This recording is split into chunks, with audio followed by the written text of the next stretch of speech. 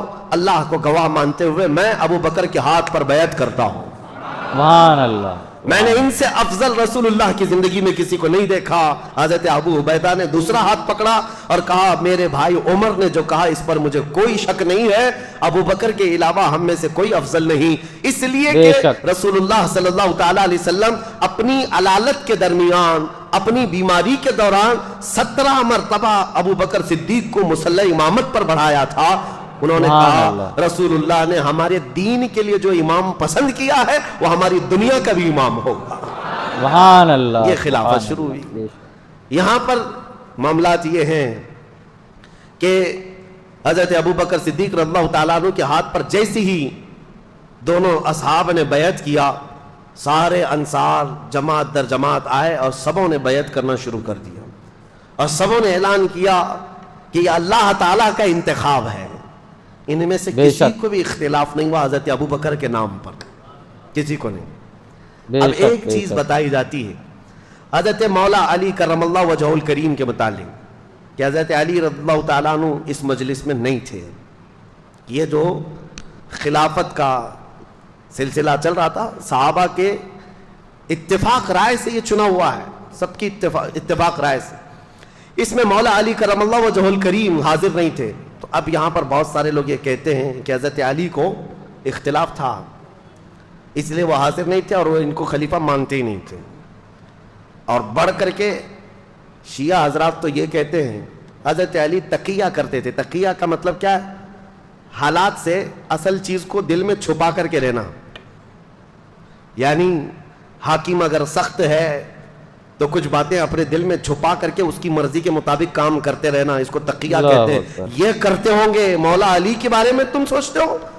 حیدر کرار جس کی شمشیر کا کوئی جواب نہ ہو, وہ دل میں چھپا کر کے کوئی بات عمل کرے گا؟ بالکل نہیں, ہرگز نہیں. ہم اس بات کو تسلیم نہیں کرتے. ہاں اب ہم یہ بتا سکتے ہیں کہ حضرت علی کرم اللہ وجہہ الکریم خود روایت میں آپ کو بتاؤں, حضرت علی رضی اللہ تعالیٰ عنہ کی روایت کیا ہے خلافت کے معاملات میں. یہ معاملات ہوئے تقریباً 6 مہینے گزر گئے. حضرت علی رضی اللہ تعالیٰ عنہ خود حاضر ہوئے, حضرت ابو بکر صدیق رضی اللہ تعالیٰ عنہ کے ہاتھ میں ہاتھ رکھ کر کے آپ نے بیعت کیا. اب سنیے حضرت علی کیوں نہیں بیعت کی, 6 مہینے کیوں گزرے؟ ہر ایک کے کچھ نہ کچھ اسباب ہوتے ہیں, وجوہات ہوتے ہیں. بالکل یہ مسئلہ میں اور آپ کیوں پوچھیں کہ حضرت علی کیوں نہیں آئے تھے؟ میرے اور آپ کے پوچھنے سے بہتر تو یہ ہے کہ حضرت ابو بکر صدیق خود ہی پوچھ چکے ان سے کہ علی اتنے دن کیوں نہیں آئے. مسئلہ اب صاف ہو جائے گا. جن کا معاملہ ہے وہ خود ہی سوال کر چکے ہیں. سنو, حضرت علی کرم اللہ وجہہ الکریم, آپ سے کسی نے کہا کیا آپ ابو بکر سے اپنے آپ کو افضل کہتے ہیں؟ کیا آپ اس خلافت کے اپنے آپ کو حقدار سمجھتے ہیں جس کی وجہ سے آپ نے بیعت نہیں کی؟ سیدنا مولا علی کرم اللہ وجہہ الکریم نے فرمایا ایسی کوئی بات نہیں.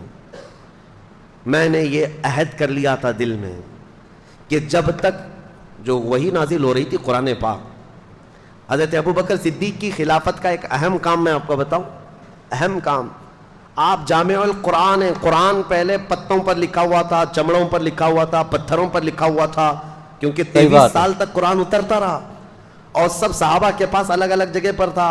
یہ حضرت ابو بکر صدیق کے زمانے خلافت میں قرآن کو جمع کرنے کا کام شروع ہوا اور حضرت ابو بکر صدیق نے اپنی خلافت کے زمانے میں قرآن کو جو جگہ جگہ ادھر ادھر تھا سب کو جمع کر لیا. اب سنو, یہ حضرت ابو بکر صدیق کی خلافت کا اہم کارنامہ ہے. اب یہ بات میں کیوں کہہ رہا ہوں؟ اس لیے کہ حضرت علی نے فرمایا, عرض سنو, حضرت ابو بکر صدیق نے جب یہ کہا تو آپ نے فرمایا میں نے یہ قسم لے لی تھی, میں نے یہ عہد کر لیا تھا کہ جب تک اللہ کا کلام قرآن ایک جگہ جمع نہ ہو جائے میں کسی کے ہاتھ پر بیعت نہیں کروں گا. سبحان اللہ. مقصد اس کے علاوہ اور کچھ نہیں تھا. لیکن بہت سارے بات. کھٹملوں کو پتہ نہیں کیا کیا چیزیں مل جاتی ہیں. اس بالکل لیے صحیح نہیں بات کیا ہے تھا, بھائی, اس کچھ لیے بھی نہیں بولتے. کیا تھا, اختلافات ہوئے تھے, فلاں ہوئے تھے, نعوذ باللہ. اصل وجہ یہ حضرت علی کرم اللہ وجہہ الکریم, امام جلال الدین سیوطی نے بھی اس روایت کو بیان کیا, اور تاریخ الخلفاء میں آپ نے اس چیز کو صاف بیان فرمایا کہ حضرت علی رضی اللہ تعالیٰ عنہ جب آپ کی وفات ہوئی تھی, شہادت ہوئی ہے کوفہ میں, اس وقت بھی آپ سے کہا گیا تھا کہ آپ اپنا جانشین کسی کو مقرر کریں گے, کسی کو خلیفہ بنائیں گے. تب بھی مولا کائنات علی مرتضیٰ رضی اللہ تعالیٰ عنہ نے یہ فرمایا تھا کہ جب رسول اللہ نے اپنے بعد کسی کو جانشین مقرر نہیں کیا تو میں کسی کو کیسے کروں. بے شک صحیح بات ہے. یہ اس بات کی علامت ہے کہ سیدنا علی کرم اللہ وجہ الکریم حضرت ابو بکر صدیق کی خلافت پر متفق رہے, بے شک اور صحیح بات. ان کی خلافت میں, ان کی امامت میں نمازیں بھی ہوتی رہیں. دیکھیں میں صحیح سب سے بات. پہلے کہہ رہا ہوں کہ سنیوں کا مجمع ہے, اختلافات صحابہ کو ذکر کرنا بھی نہیں چاہیے. بے اس شک سے صحیح بات. تمہارا لینا دینا کیا ہے؟ تم میاں یہ پوچھو نماز میں فرض کتنے, واجبات کتنے, نماز کے مکروہات یا فاسد ہونے کے طریقے کیا کیا ہیں, روزہ, زکوٰۃ, یہ تم اپنی ضروریات دین کو پوچھو. تم یہاں بہت بڑے تاریخ دان بن کر کے فیصل بھی بن جاتے ہو ساتھ میں کہ نہیں وہ ایسے نہیں تھے, یہ صحیح نہیں تھے, وہ نہیں صحیح تھے. اٹکل پچو مار رہے ہیں 1400 سال کے بعد پیدا ہو کر کے. سوشل میڈیا کا دور ہے, ہم نے بہت سارے ایسے برساتی محققوں کو دیکھا ہے. بالکل صحیح بات محقق ہے. تحقیق کرنے والے, صحیح بات ہے research بھائی, scholar. بالکل صحیح. تو یہ برساتی مینڈکوں کی طرح ہے.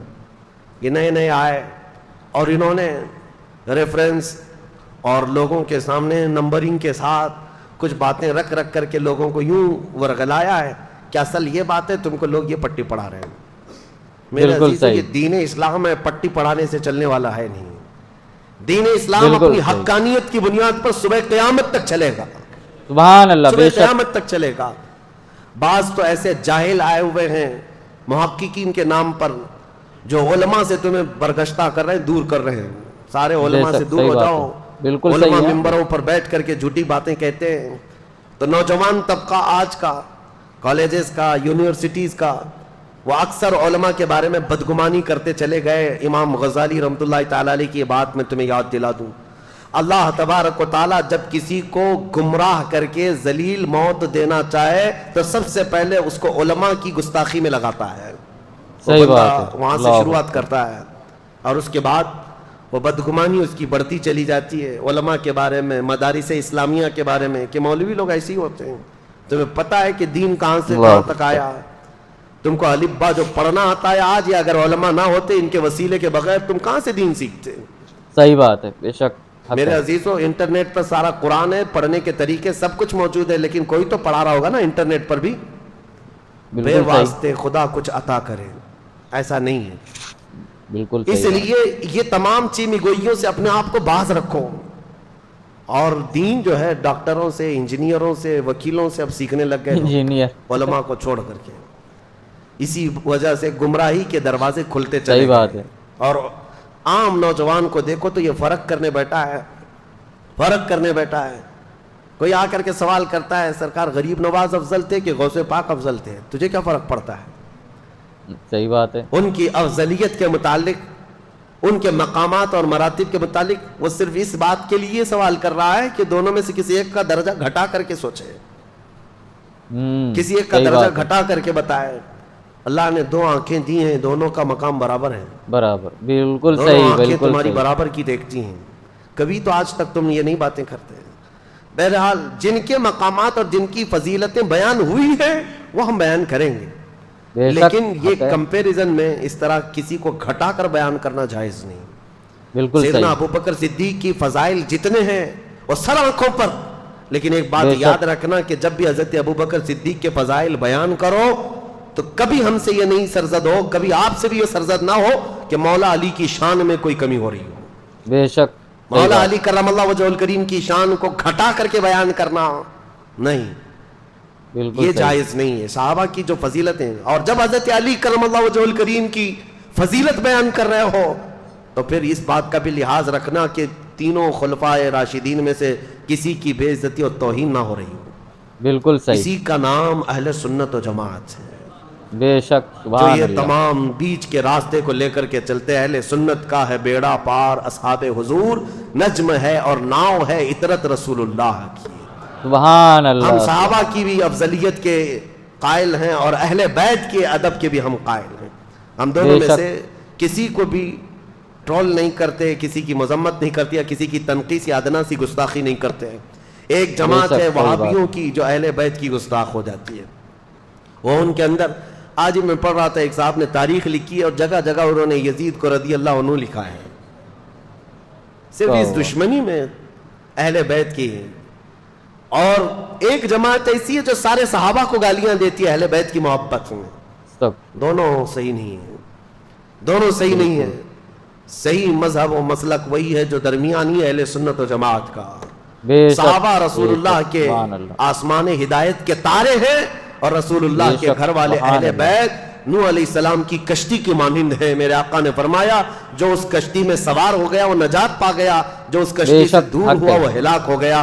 ہمارے صحیح لیے بات ہے. کشتی بھی ضروری ہے، ہمارے لیے آسمان ہدایت کے تارے بھی ضروری ہیں. سارے بھی بے یہ شک دونوں حق کے ہے. ساتھ ہے. اب حضرت ابوبکر صدیق کی خلافت کا دور شروع ہوا. پہلا دن تھا، حضرت ابوبکر صدیق نے اعلان فرما دیا.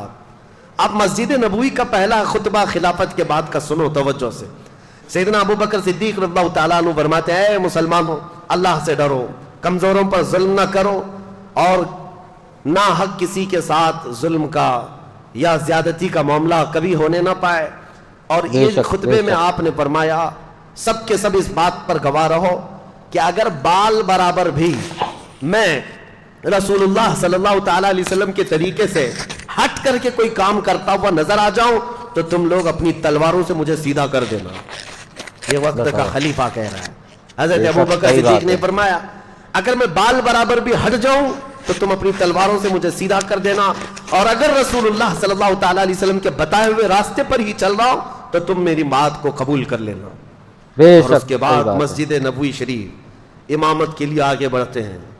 عزیزان گرامی وقار، آج بھی وہ مصلی امامت موجود ہے جہاں میرے آقا نے امامت فرمائی. وہ بے شک، مسجد نبوی صحیح کا بات ہے. شروع کا حصہ.